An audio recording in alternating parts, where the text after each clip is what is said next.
আপনি কি জানেন বেজি এমন একটি প্রাণী যে বিষধর কোবরা সাপের সঙ্গে রীতিমতো চোখে চোখ রেখে লড়াই করে এবং অবিশ্বাস্য হলেও সত্য বেশিরভাগ লড়াইয়ে জয়ী হয় বেজি। তার শরীরে আছে এমন একটি প্রাকৃতিক প্রতিরোধ ক্ষমতা যা সাপের মারাত্মক বিষ সহজে কাবু করতে পারে না। প্রকৃতির সবথেকে চমকপ্রদ দ্বন্দ্বগুলোর একটি হলো সাপ এবং বেজি। দুই শিকারী দুই ধাঁচের যোদ্ধা, কিন্তু প্রশ্ন হলো তারা একে অপরের শত্রু হলো কেন, আর এই যুদ্ধে বেজি কেন বেশিরভাগ সময় জেতে। প্রথমত, বেজুর রিফ্লেক্স অনেক দ্রুত, ফলে সাপ ছোবল মারার আগেই সে প্রায় সরে যেতে পারে। দ্বিতীয়ত, বেজির ত্বক কিছুটা মোটা এবং ঢিলা, যা সাপের ছোবল ঠেকাতে সহায়তা করে। তৃতীয়ত, গবেষণায় দেখা গেছে বেজির শরীরে এমন কিছু প্রোটিন থাকে যা সাপের বিষ নিরসনে সহায়ক।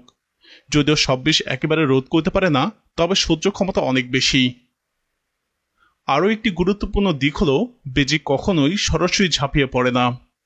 সে ধীরে ধীরে সাপকে ঘিরে ফেলে, ঘন ঘন দিক পরিবর্তন করে এবং সাপকে ক্লান্ত করে ফেলে।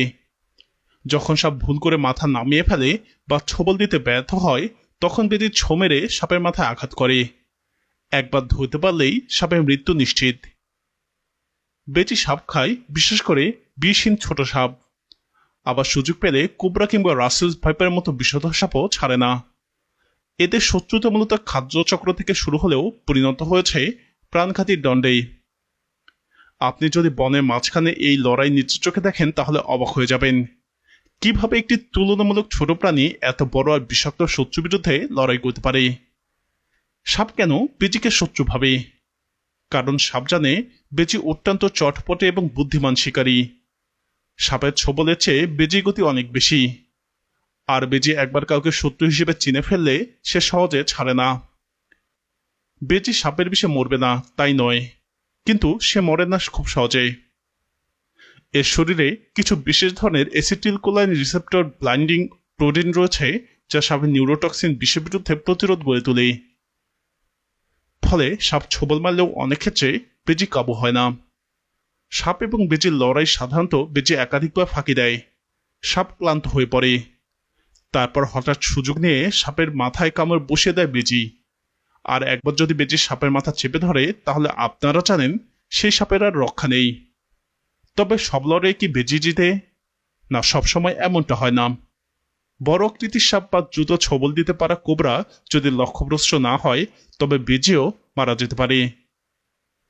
তবুও প্রাকৃতিক পর্যবেক্ষণ বলছে সাপ বনাম বেজির 10টি লড়াইয়ের মধ্যে 7 থেকে 8 বার বেজি জয়ী হয়। এই দ্বন্দ্ব শুধু একটি শিকার আর শিকারীর সম্পর্ক নয়, এটা প্রাকৃতিক একটা ব্যালেন্স। আপনি যদি কখনো গ্রামে বা জঙ্গলের ধারে এই দৃশ্য দেখেন, চোখে পলকও ফেলতেও ভুলে যাবেন। এ এক জীবন্ত অ্যাকশন দৃশ্য, চতুরতা বনাম বিষের লড়াই। প্রিয় দর্শক, আপনি কি মনে করেন এই লড়াই সবসময় বেজি জেতে, নাকি সাপেরও জয়ের গল্প আছে? কমেন্ট করে আপনার মতামত জানান। আর এই ধরনের দুর্দান্ত প্রাণী জগতের রহস্য জানতে আমাদের সাথেই থাকুন।